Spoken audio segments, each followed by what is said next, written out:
beautiful stotra, beautiful line by a great enlightened master, Ramana Maharshi. Let me repeat the words and then I will translate. Amazing line. Tandadu Yendanai Kondadu Undanai Sadurar Yargolo Arunachala. This is a verse in Tamil. He says, I gave me and mine and got you and what you are having. Who is the winner in this game? Tell me, Arunachala. Tell me, O Lord. Understand? I gave up I and mine, but achieved what you and what you are having. Now who is the winner in this game? You got only what I had. See, normally what you will have? Sarira Rogamaya, Mana Sogamaya, Atma Dukkhamaya. That's all. These three is your property. Sarira Rogamaya means the body with sickness. As long as you have head, you will have headache. As long as you have knee, you will have knee pain. As long as you have body, it will be Rogamaya. Sarira Rogamaya, Manas Sogamaya. Mind means depression. Understand? If you don't have depression, you will feel something missing in you. Now if you don't have anything to worry, suddenly you feel empty in a vacuum. And you are thinking, what is happening? I am not having anything to worry. What is going on in me? And you feel lonely. And you catch something and start worrying. Manas Sogamaya and Atma Dukkhamaya. Your inner space filled with pain and sufferings. This is what is our property. When we surrender these things to an enlightened being, an enlightened master, the Arhanta, let us see what is his properties. Sarira Tejomaya means Sarira with which they are not even connected. Tejomaya means the conscious, filled body. See, there is a beautiful verse which says Mahavir's body is filled with milk. Understand, it's a metaphysical example. You need to understand, it means he is filled with a consciousness. Do not visualize in a physical way. Oh, if he is filled with milk. The story says when a snake has bitten him, only milk came out of his body. It's a metaphysical example. If you start thinking, oh, if he is filled with the milk, then what will happen if it becomes butter, if it becomes ghee? Don't think in an ordinary physical way. Try to understand the truth behind the story. He is filled with such a overflowing consciousness. Milk is considered as a very sacred thing, auspicious thing in those days. That's why they use the milk as a simile, example, to say is overflowing. Sharira Tejomaya means the body which is filled with consciousness, overflowing. That is why he doesn't feel like covering with cloth. He is radiating, liberated, does not need to cover itself. You see, we cover our body because we feel it's ugly. Really. We don't feel completely settled inside our boundary. We always want to change the dimensions of our body. Someday, the moment you think somebody is beautiful, be very clear, you are not completely comfortable with your body. The moment you think somebody is beautiful, I am not talking about the male getting attracted towards the female. No. I am talking about male feeling, this guy is so handsome. I should look like him. And female feeling, oh, she is so beautiful. I should look like her. The moment you start appreciating somebody else's body, means you are not completely comfortable with your dimensions. You try to work on your dimensions. Be very clear. The other person may be handsome or beautiful, but you can't enjoy just even a cup of coffee through that body. You can't enjoy even a cup of coffee through that body.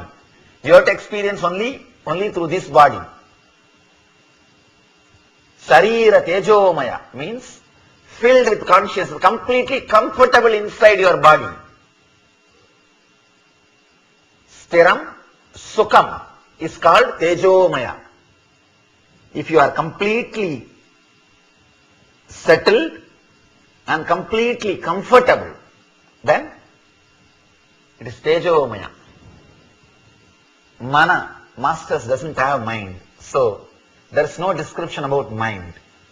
Atma, Anandamaya. Radiating the bliss. Understand?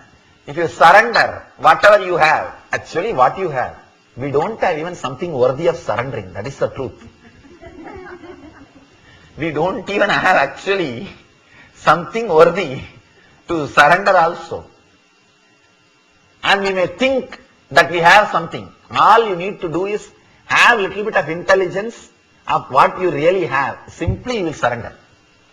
All I am telling you is just see the accounts properly with the open eyes. You will surrender. You will realize Shariras Rogamaya, Manas Sogamaya, Anma Dukkamaya. Simply you will surrender. You will surrender. There is a beautiful sutra in which Mahavir is speaking about the past life. Maybe when we come upon that sutras, we will talk about that. The Bhashyakara, the later Acharyas, they are explaining beautifully.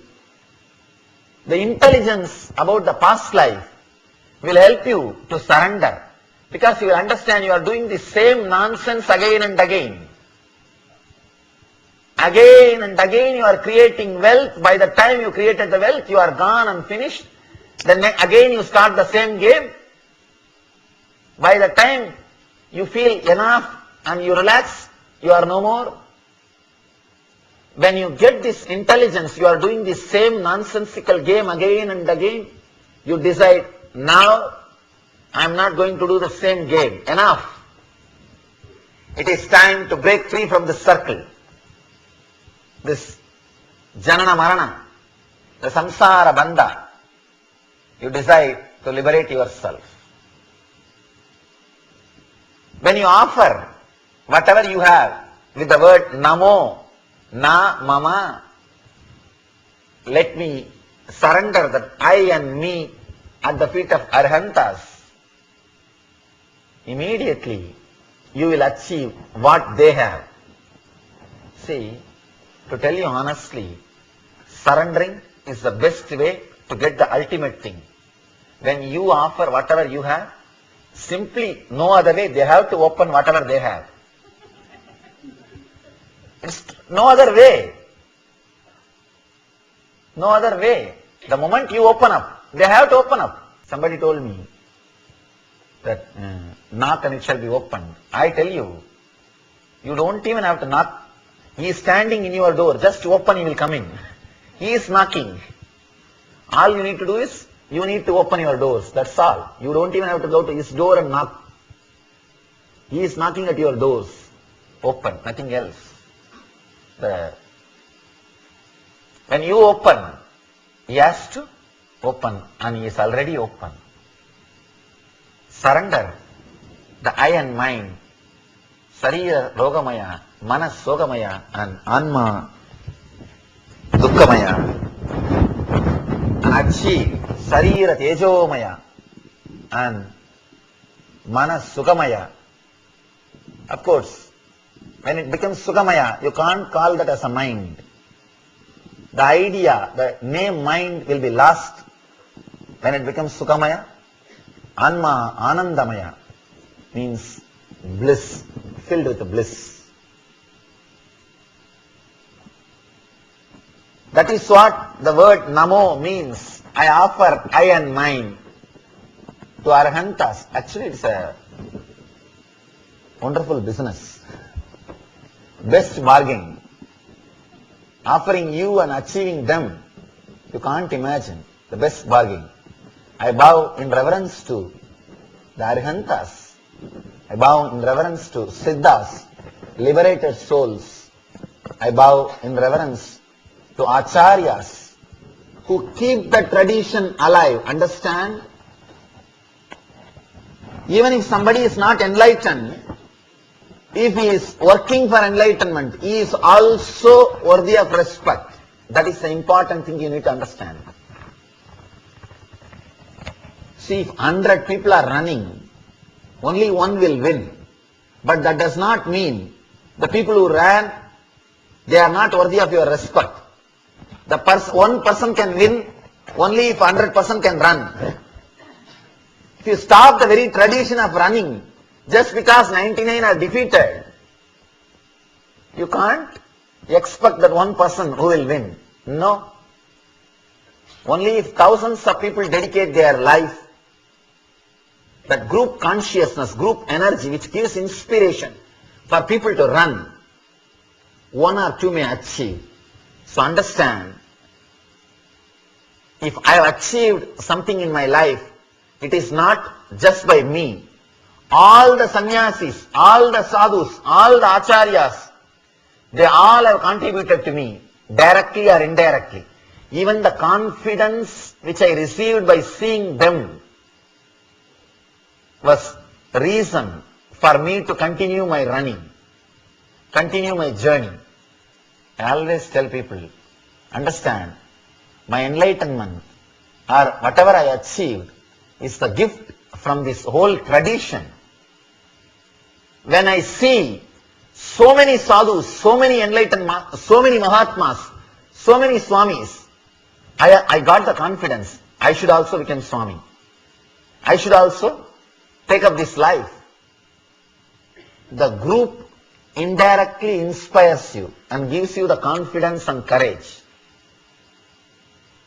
Recently we had a Kumbh Mela in India. I took all my brahmacharis and swamis, told them, all of you should come. They asked, why Swamiji? We have so much of work in the ashram. One batch can go and one batch can be here. I said, no. Only when you see 2 million sadhus, this Kumbh Mela is attended by 2 million sadhus. Totally, the estimated crowd is 90 million and 2 million sadhus and sannyasis. I told them, only when you see the 2 million sadhus, you will understand and have courage and confidence on this philosophy of sannyas. So acharyas are also responsible for enlightened beings happening on the planet Earth, for people achieving the Arhanta state and Siddha state. That is the reason we bow down to acharyas also. And I bow in reverence to Ubadhyayas, whoever is carrying that philosophy, whoever is carrying those truths. He may not have experienced in his life. A librarian may not have read all the books and become an intelligent person in his life, but he takes care of the library for other people to experience. If somebody becomes a great scientist by using a library, the librarian also has contributed. He himself may not have become a scientist, but the person who preserved all the literature, he is also responsible for that scientist. So, we bow down in reverence to all the Ubadhyayas. I bow in reverence to all sadhus, all the monks and nuns who have dedicated their life to this goal. Understand? This is the only tradition which respects the people who are even traveling in the path of enlightenment.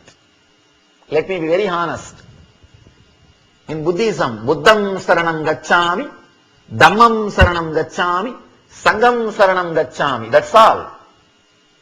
Buddha is respected and his teachings are respected and his Sangha, his community is respected. Of course, in community you may add the word, the people who are enlightened or the teachers who are carrying the truth, they are respected. But here, Mahavir takes one step further.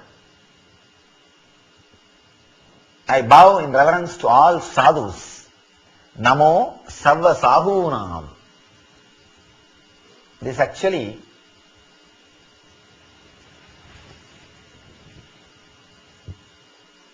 great inspiration for all the people who are in the path, in the spiritual journey. He says, I bow in reverence to even the sadhus, monks and nuns who are working towards the great goal, great truth. And the next line, beautiful line, this fivefold salutation destroys all sins naturally. When you respect the great masters, the idea to respect their teachings also starts growing in you, and those teachings will naturally destroy all the sins engrams in your life. Understand, sins does not mean the acts which you committed, it is engrams which you carry, samskaras which you carry, that is sins.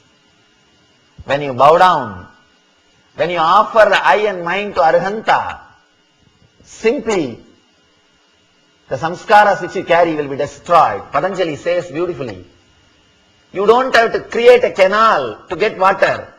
Just remove the obstruction. The water will flow towards you. So you don't have to achieve enlightenment. Remove the obstructions which you are having, the eye and mind. You will have enlightenment. It will simply happen in you. You are only just stopping it. The eye and mind is the blockage. Surrender it at the feet of Arhantas. Arhanta is alive. It is difficult to surrender. You will be afraid that he may take it away. It is very difficult to surrender when a master is living. Now, we don't even have that problem. See, let me tell you a small story. One blind man, he was trying to find a stick for walking. So he was searching something.